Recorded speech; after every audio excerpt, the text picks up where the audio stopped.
인정 욕구를 이기는 복음이란 제목으로 하나님 말씀을 같이 나누겠습니다. 최근 들어 한국을 이렇게 방문한 외국인들이 많이 계신데 한국인들의 인사에 대해서 오해하는 경우가 종종 있다고 합니다. 헤어질 때 우리가 인사말로 언제 밥 한번 먹죠 이렇게 인사하는 건 한국인의 인사말입니다. 그런데 그거를 밥을 먹는 걸로 약속이 됐구나라고 기다리는 경우가 많다고 합니다. 이게 진짜인지 아니면 그냥 인사치레를 하는지 구분하는 거는 이제 구체적인 날짜나 요일을 잡을 때 그게 진짜지, 언제 밥 한번 먹죠라는 말을 진짜 먹자 그리고 기다리는 거는 오해가 될 수 있다는 겁니다. 옛날에 밥을 되게 많이 굶어가지고 우리가 막 가난했던 시절이 있잖아요. 그래서 어른들이 이렇게 소망을 담은 인사래요. 언제 밥 한번 먹었으면 좋겠어요. 뭐 이렇게 피죽만 먹으니까 그런 소망이었고요. 요즘은 뭐 밥을 굶는 일은 흔하지 않으니까 이런 어떤 따뜻한 거짓말로 이해하는 문화다 이렇게 합니다. 오늘은 밥 먹는 문제로 좀 시작을 해보려고 하는데, 독일의 신학자 예레미야스가 한 말인데요. 현대인들이 그냥 밥을 한번 먹는 것을 종교적 의미로 생각하지는 않지만 유대인들에게 밥 먹는 이 식탁의 교제는 뭐 하나님 앞에서의 교제, 굉장히 의미 부여가 커요. 그러니까 영적인 교제의 의미가 유대인들의 식사입니다. 그러니까 이방인들하고 식사를 한다는 건 유대인들에게 있어서는 절대 금기사항이에요. 왜냐하면 이방인들은 지옥의 땔감이잖아요. 그런 사람들하고 식사를 한다고? 그럼 막 죄가 오염된다고 생각할 정도로 그런 생각을 했습니다. 그런데 예수님은 어떻게 하셨느냐? 예수님의 사고방식은 유대인들과는 되게 정반대 행동을 하셨어요. 일부러 그 유대인들이 제일 싫어하는 뭐 세금 뜯어가는 그런 삭개오, 창기들, 창녀들, 그리고 뭐 죄인들과 식사하는 것을 되게 자주 하셨다는 거죠. 되게 파격 행보죠. 예수님은 사실 의도적으로 이렇게 한 이유가 있는데, 사실 이렇게 청결을 입에 달고 사는 유대인들이지만 마음속엔 온갖 더러운 그런 악한 생각들이 많은 것을 계속 가르치고 싶었던 겁니다. 그래서 마태복음 15장에 보면 손을 안 씻고 먹는 게 더러운 게 아니야. 우리 엄마들이 되게 충격받으실 텐데요. 그냥 막 손으로 먹는 거 문제 없어. 사실 그런 뉘앙스예요. 그런데 이 마음 속에서 나오는 이 죄가 훨씬 더러워라는 걸 말해주는 거죠. 오늘 본문의 베드로가 이제 안디옥 교회 이방인 출신의 교회인데요. 유대인이 아닌 이방인들과 하고 이제 식사를 하다가 자칭이에요. 자칭. 실제로 보낸 것도 아니고 야고보가 보낸 사람들이 왔다는 말을 듣고는 이제 밥을 먹다가 식판을 이렇게 번쩍 들고 자리를 옮겨갔다는 거예요. 베드로가 왜 이렇게 행동했을까요? 사실은 되게 중요한 의미가 담겨 있는데, 이방인도 믿음으로 똑같이 유대인들과 똑같이 믿음으로 하나님의 의로운 자녀가 된다는 것을 부인하는 행동이라는 거예요, 이게. 아니, 밥 먹다가 식탁을 이렇게 옮긴 게 뭐 그렇게 큰 죄라고 바울이 흥분해서 열받았을까? 이거는 매우 큰 의미가 담겨 있어요. 이방인은 하나님 앞에 믿음으로 의로워질 수 없어 라는 복음을 부정하는 행동이기 때문에 매우 큰 의미 부여를 했다는 것입니다. 이게 오늘 우리에게도 되게 중요하게 적용되는 부분인데요.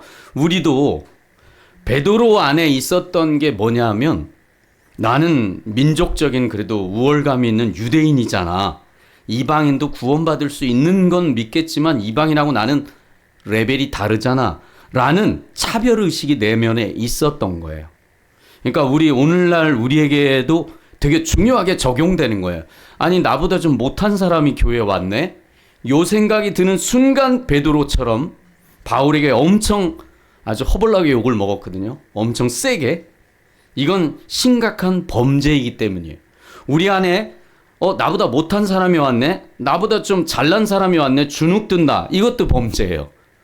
여기 뭐 장관이나 뭐 그런 분이 잘 오시지는 않을 수 있지만, 만약에 오신다고 한들 그냥 동일한 하나님 앞에 사람이고 죄인이자 구원받은 자이지, 그가 특별하게 높다거나 나보다 공부를 못하거나 뭐 아니면 어리거나 아니면 뭐 돈이 없거나 심지어는 뭐 거린이 오더라도 그를 무시하는 마음이나 생각이 있다면 이것은 외식하는 죄, 차별하는 죄가 될 수 있다는 겁니다.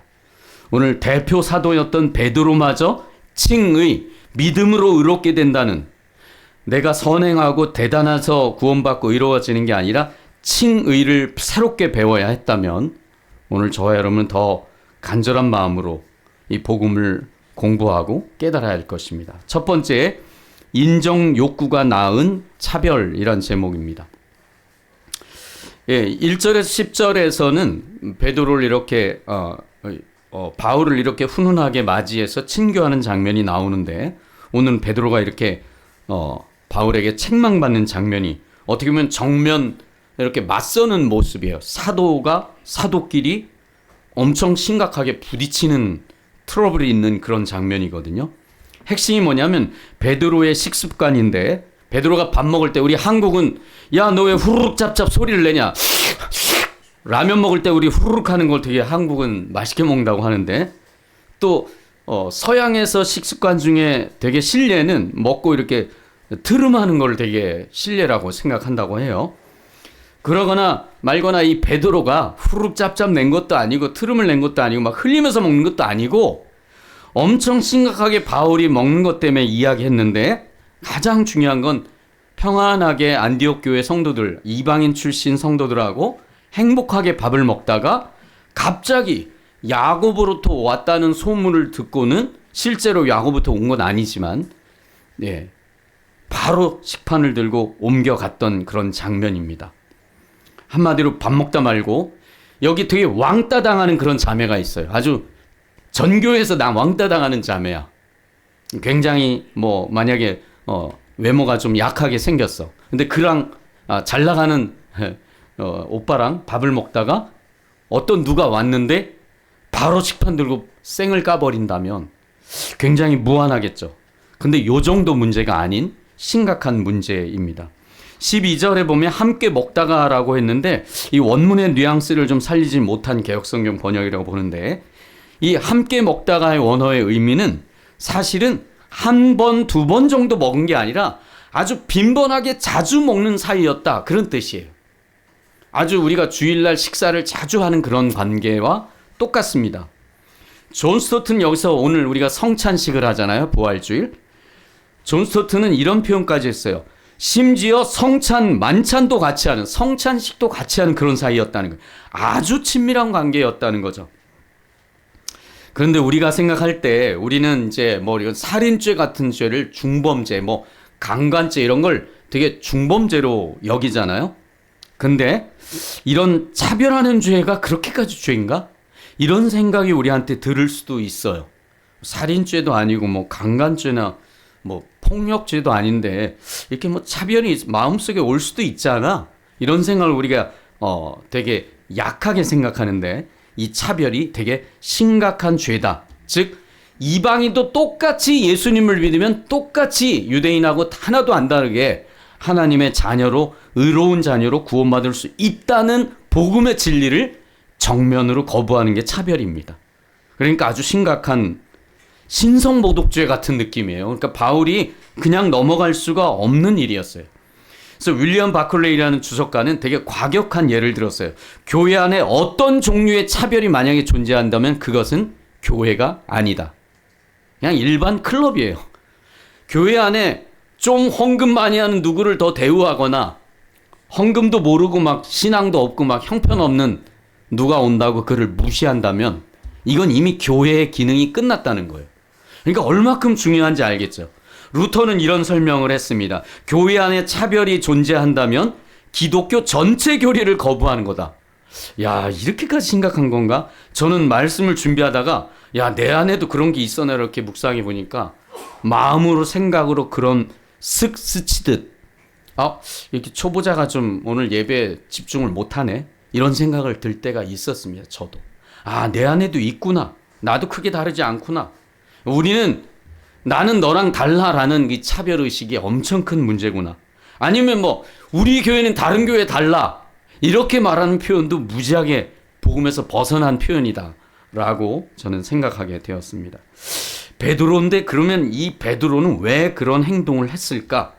사실은 우리 안에도 은근히 작용하는 건데요. 베드로 깊은 내면에 내가 그래도 유대인이잖아. 이방인을 나도 모르는 사이에 차별하는 마음이 존재하고 있었다는 겁니다.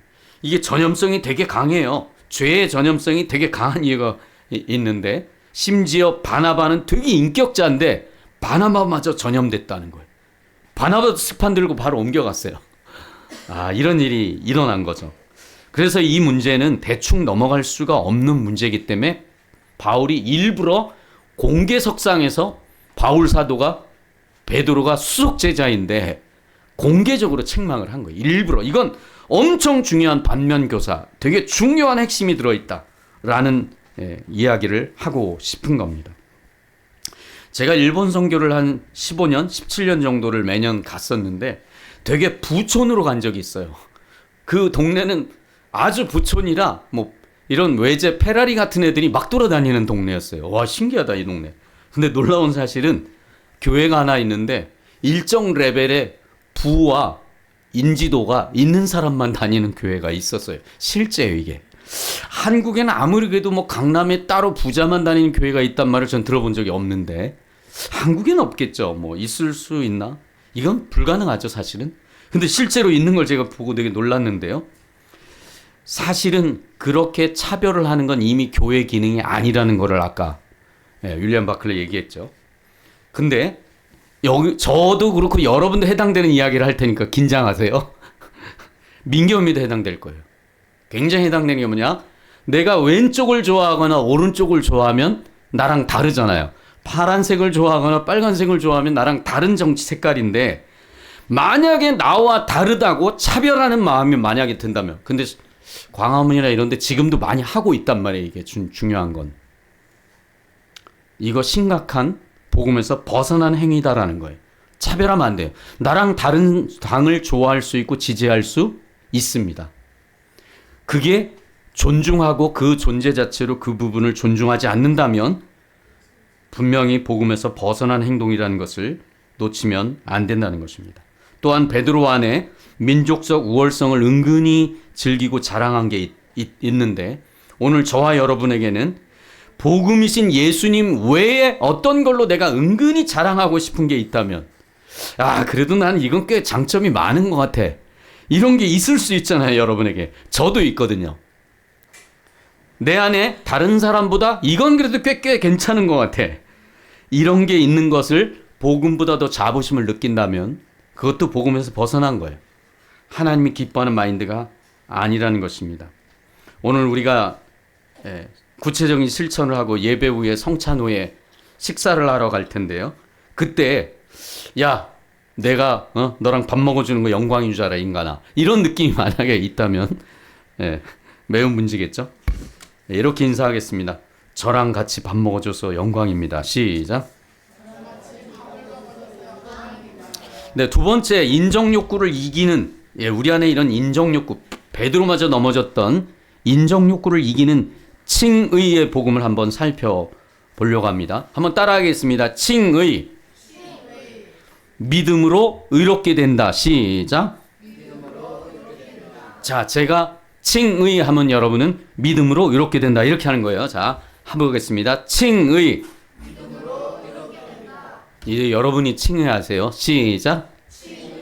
믿음으로 의롭게 된다. 자, 이게 왜 그렇게 중요한지를 한번 살펴볼게요. 지금 민경미도 알게 된 건데 우리가 뭘 잘하고 훌륭하고 대단해서 우리가 구원받은 게 아니라는 이야기를 하는 거예요.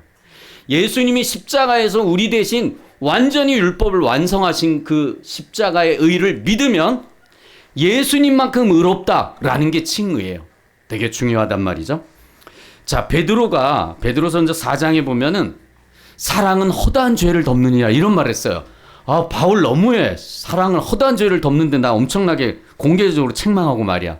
이런 마음에 썼는지 모르지만 어쨌든 사랑은 덮어주는 거 아니냐 바울아. 이런 뉘앙스가 담긴 말이지 않을까를 제가 생각해 봤어요. 그런데 이 부분, 즉 바울이 베드로에게 공개석상에서 책망한 이 부분은 상당히 읽기가 쉽지 않은 거예요. 여기 김진영 목사님이 계신데 어떤 전도사님이 이제 부교육자 전사님이 같이 동역하는 전사님 오셨어.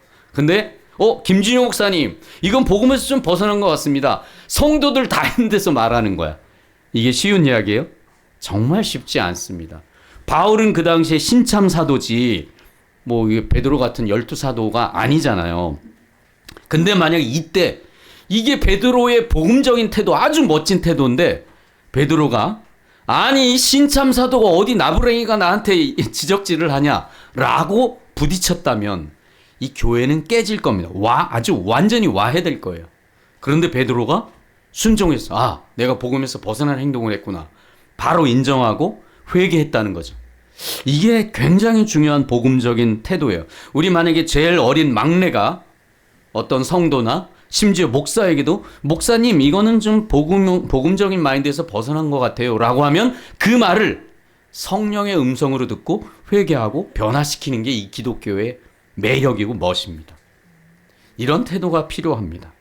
14절에 보면 베드로가 이 문제를 대충 넘길 수 없는 베드로의 문제를 대충 넘길 수 없는 이유를 말하는데 진리를 따라 바르게 행하지 않는다라는 표현을 했어요.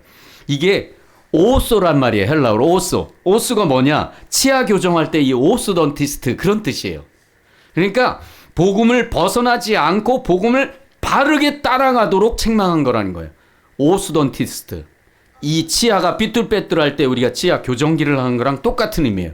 복음에서 벗어난 삐뚤어진 그런 가치관을 바로잡는 거죠.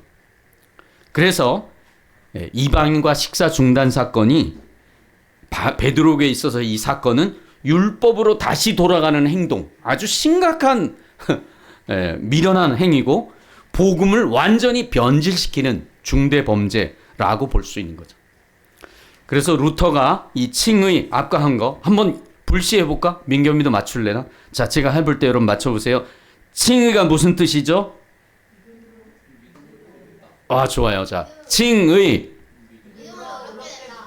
좋았어요. 잘했어요. 두 자를 맞춰야 됩니다. 민겸이도 맞춰주세요. 믿음으로 의롭게 된다. 뭐죠?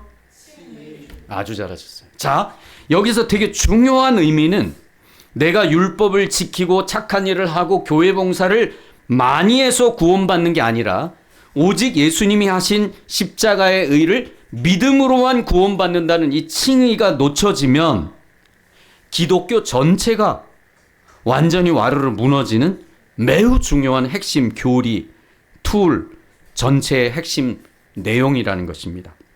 그러니까 잘한 것이 1도 없는데 예수님을 믿음으로 예수님만큼 의로운 사람이 된 거야.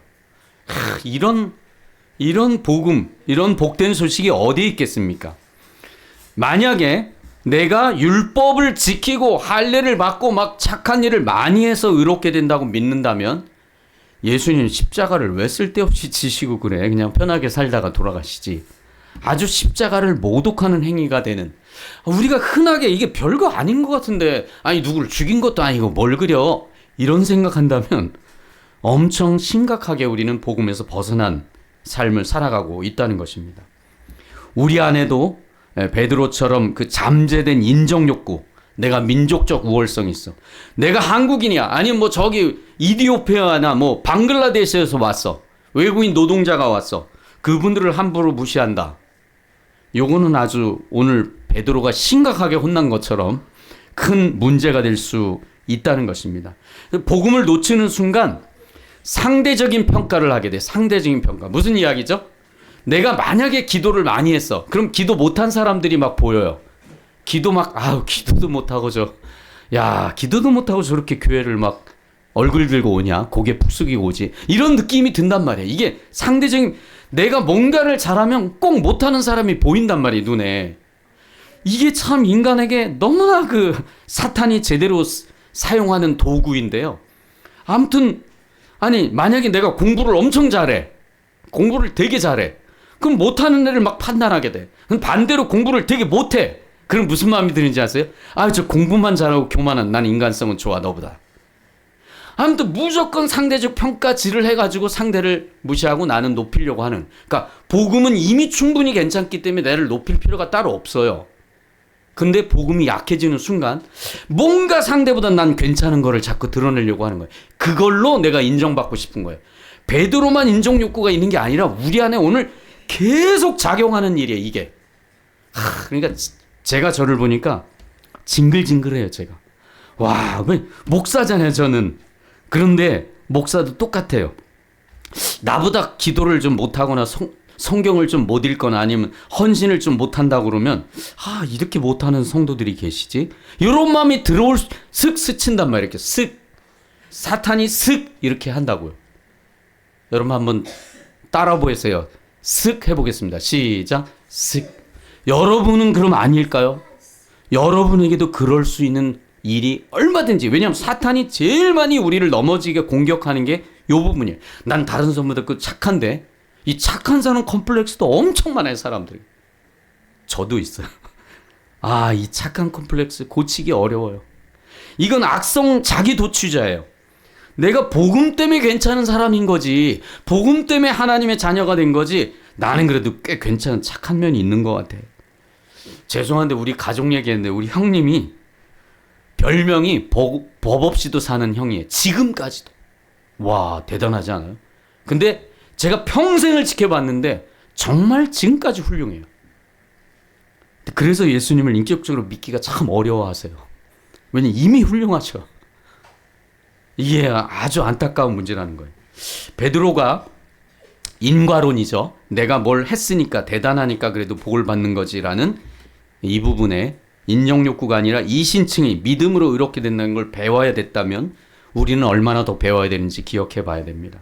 C.S. 루이스가 교만을 이렇게 말했어요. 야, 나 드디어 좀 겸손해진 것 같아. 이럴 때 교만이 완성된대요. 와, 이게 뭔 말인지 전 할 말을 잃었어요. 내가 조금 이제 내가 30년 40년 믿었더니 조금 나아진 것 같아. 요런 생각이 들 때 이 교만이 완성된다는 거예요. 와, 나는 진짜 교만하고는 뗄래야 뗄 수 없는 사람이구나. 그래서 다시 예수님을 붙들었어. 나는 내 힘으로 겸손할 수가 없구나. 본능적으로 솟아오르는 그런 교만들을 믿음으로 의롭게 된 칭의를 붙들었으면 좋겠습니다. 세 번째 마지막입니다. 인정욕구는 죽고 예수로 사는 삶입니다. 앞에서 베드로의 인정욕구 때문에 넘어진 걸 우리가 살펴봤는데 사실 바울은 더 인정욕구의 대가입니다.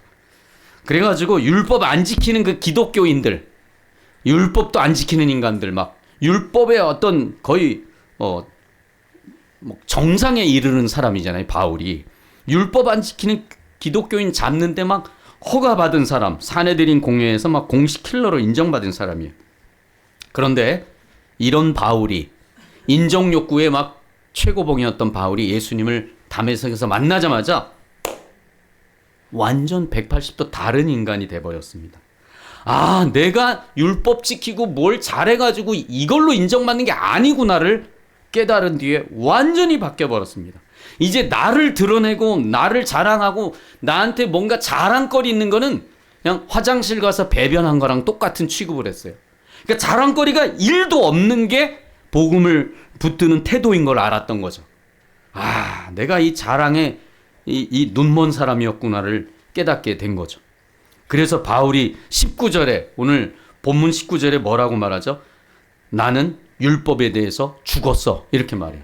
20절에 뭐라고 말하죠? 나는 그리스도와 함께 죽었어. 오늘 부활주일이잖아요. 부활주일. 죽어야 부활할까요? 살아있는 채로 부활이 될까요? 이거 너무 잘했어요. 자, 죽어야를 잘했는데 자랑이 되면 안 되니까 죽어야 이렇게 해주세요. 다시. 부활은 어떻게 해야 부활이 가능하죠? 죽어야. 잘하셨어요. 자, 보세요. 내가 욕심과 인정받고 막 자랑거리 막 드러내려고 하고 교만하고 이런 모든 게 예수님처럼 십자가에 함께 쾅쾅쾅 못 받고 죽어야 부활이 가능한 거예요. 오늘 부활주일의 가장 중요한 핵심은 내가 예수와 함께 어떤 자랑거리에 대해서 죽어야 진짜 부활이 일어난다는 거죠. 이거는 율법에 대해 죽었다니까 율법을 폐기하라는 말이 아니에요. 예수님이 십자가에서 율법을 완성하신 복음적인 관점으로 율법을 재해석해서 예수님이 말씀한 걸 붙들라는 거지 율법을 폐기하라는 게 아니에요. 하나님을 열심히 사랑하라는 걸 폐기하라는 게 아니에요. 다만 그 율법처럼 내가 열심히 하고 잘한 거를 자랑하는 마음을 십자가에 못 박으라는 거죠. 윌리엄 바클레이가 또 한 번 자극적인 표현을 했어요. 율법을 지켜서 구원받으려는 것은 영적인 자살행위다. 즉 내가 선행을 많이 했어. 내가 착한 일을 많이 했으니까 하나님은 난 구원을 안 해줄 수 없을 거야. 이거는 영적 자살행위다라는 표현이에요. 와, 왜 자극적이었냐? 왜냐하면 내 행위가 1%라도 들어가고 나는 그래도 착하니까, 나는 그래도 기도 많이 하니까, 내가 그래도 봉사 많이 했으니까 이런 걸로 만약에 구원받는다고 생각을 한다면 예수님의 십자가의 구원은 미완성이라는 이야기가 돼버리기 때문에 아주 민감하게 반응하는 겁니다. 그래서 우리는 존재예요. 우리 고린도후서 5장 17절을 큰 소리 읽어볼까요? 자, 우리가 어떤 존재, doing이 아니라 being이다. 이거 들어봤죠? 내가 뭘 행동해야 하나님의 자녀 되는 게 아니라 예수님의 존재를 믿음으로 구원받는 존재가 된다는 거죠. 자, 읽겠습니다. 시작. 그런즉 누구든지 그리스도 안에 있으면 새로운 피조물이라 이전 것은 지나갔으니 보라 새 것이 되었도다. 네가 뭘 열심히 했으니 새로운 피조물이 됐다는 말이 없어요. 예수님을 통해 우리가 너는 이제 의롭고 옳고 참되고 바르다라고 하나님이 선언을 해버린 거예요. 엄청 중요한 축복의 말씀이죠. 로마서 4장 5절을 한번 볼까요? 이 복음을 기억하는 되게 중요한 핵심인데요. 로마서 4장 5절. 자, 한번 읽어볼까요? 시작. 이를 아니할지라도 경건하지 아니한 자를 의롭다 하시는 이를 믿는 자에게는 그의 믿음을 믿음을 의로 여기시나. 자, 잘 들어보세요. 자, 우리 집사님들 직장 다니시는데 내가 아파가지고 한 달 동안 일을 못했어. 그러면 월급을 못 받아야 되는데 그 사장이 너 아파서 회사 못 나왔으니까 월급에 보너스까지 줄게. 이게 지금 4장 5절의 이야기예요. 자, 뭔 얘기냐? 하나님 앞에 잘한 게 1도 없는데 나에게 완전 복덩어리 예수님을 믿었다고 선물로 주었다는 이야기가 되는 거예요. 리얼하게 민겸이가 공부를 잘하지만 만약에 어떤 아이가 공부를 만약에 꼴찌를 했어. 근데 성적표를 빡 들고 와가지고 엄마 성적표 딱 던져준 다음에 냉장고를 빡 열고 왜 아이스크림 안 채워놓은 거야 엄마? 라고 따지는 이 마탱이가 간 것 같은 이 아들. 이런 아들의 태도가 복음의 태도란 이야기예요. 하나님 저 죄인입니다. 꼴찌했어요. 부족해요. 그래서 예수님 꼭 필요합니다. 라고 냉장고를 빡 열고 아이스크림을 달라고 엄마한테 큰 소리 치는 마인드가 복음이라는 거예요. 그래서 로이 존스가 이렇게 말했어요. 복음을 잘 이해하려면 야 이거 너무한 거 아니냐. 아니 잘한 거 쥐뿔도 없는 애가 이렇게 당당하냐. 이게 믿음의 복음의 핵심이라는 거예요. 그럼 맨날 뭐 아무것도 하지 말고 맨날 하나님 앞에 이렇게 내놓으라고 땡깡 치란 얘기의 핵심이 아니라 내가 뭘 잘한 걸로 자꾸 인정받으려고 그러면 이게 감사함으로 예배를 드려야 되는데 감사함으로 찬양하고 감사함으로 하나님께 헌신을 해야 되는데 내가 이만큼 헌신했으니까 빨리 알아줘. 빨리 목사님 알아줘. 아니면 집사님 성도님들 나 알아줘. 이렇게 넘어질 수 있다는 것입니다. 그래서 오늘 갈라디아 2장 20절 우리가 읽었죠? 갈라디아 2장 20절 본문을 읽었는데 내가 십자가에 이제 예수님과 함께 인정욕구가 죽었습니다. 그럼에도 계속 인정욕구가 살아날 때마다 부활주일이니까 오늘 더 기억합시다. 내 안에 예수님이 나의 인정욕구 범죄들과 함께 죽었고 이제 예수님으로 다시 살아나는 그런 부활주일이 되었으면 좋겠습니다. 복음적인 적용을 하고 마치겠습니다. 제임스 패커라는 신학자, 유명한 신학자인데요. 성경에서 의롭다라는 말은 분명히 유죄인데 판사가 유죄, 분명히 죄가 있어. 그랬는데 쾅쾅쾅 너는 무죄야. 이렇게 말하는 거예요. 자, 한 번만 더 들을게요. 이게 평생의 신앙생활이 너무 중요하기 때문에 그래요. 자, 분명히 죄가 있는데 성경에서 의롭다란 말은 죄가 분명히 있지만 판사가 너는 무죄야 라고 쾅쾅쾅 선언하는 게 의롭다는 말이에요. 그러니까 교회 다니는 사람은 겸손하지 않을 수가 없어. 겸손하지 않는다는 건 말이 안 되는 상황이 돼버려. 예, 많이 안타깝지만 우리가 1%라도 잘한 게 있어서 하나님이 구원해 준 게 아니라 전적으로 예수님을 믿음으로 구원받았다는 것을 늘 기억해야 됩니다. 우리가 신앙생활하면서 왜 지치고 왜 권태기 가고 왜 우울해지고 왜 기쁨이 사라지는지 아세요? 내가 날마다 우리 안에 죄가 이렇게 죄성이 넘치는 걸 날마다 복음으로 은혜를 받는다는 걸 매일 놓쳐. 난 당연히 의인이라고 생각해. 근데 교회 오래 다녔으니까 당연히 의인인 줄 알아요. 이런 걸 놓치면 우리가 신앙생활하면서 기쁨이, 감사가 사라질 수가 있습니다. 복음 안의 참자유라는 팀 켈러 목사님이 아주 얇은 책, 제가 가져왔는데 안 보여드렸네요. 아주 얇은 책인데 복음 안의 참자유. 그 책을 한 100번 읽으십시오. 왜냐하면 내가 뭔가 열심히 해가지고 자랑하는 걸로 이렇게 자꾸 나를 증명하려는 게 우리 안에 있기 때문에. 근데 그 책에선 너무나 아주 얇은 책이지만 너무너무 훌륭한 책입니다. 한 100번을 읽으십시오. 저는 100번 못 읽었지만 계속 읽으려고 노력하고 있습니다. 나는 어떤 누구보다 뭐 설교를 뭐 이렇게 해. 아니면 누구보다 기도를 이렇게 많이 해. 나는 우리 자녀가 이렇게 잘났어. 이런 얘기를 안 하게 돼요. 아니, 복음이라는 어마어마한 것이 있는데 그런 엉뚱한 걸 뭐로 자랑해? 나는 뭐 수입이 너보다 많아, 뭐 잘났어, 뭐 키가 커, 뭐 작아. 그런 이야기를, 의미가 없는 이야기를 안 하게 돼요. 나는 이미 존재 자체로 존귀한데 굳이? 이게 이제 복음의 너무너무 큰 축복입니다. 베드로마저 인정욕구에 넘어졌다면 우리 날마다 칭의 복음을 붙들어야 합니다. 예수님이 시험 받을 때 돌로 떡 만들어라, 그리고 뛰어내려라, 경배해라, 이런 뭘 해라. 이 세 가지의 공통점은 네가 뭘 하면 너 괜찮아질 거야 라는 거예요. 아니, 존재예요. 예수를 믿었기 때문에 의로워지는 겁니다. 여러분, 예수님을 통해 여러분이 예수님을 믿음으로 예수님처럼 사랑받는다는 걸 기억합시다. 옆 사람이 인사하겠습니다. 예수님을 믿기 때문에 예수님처럼 사랑받습니다. 시작. 네, 기도하겠습니다.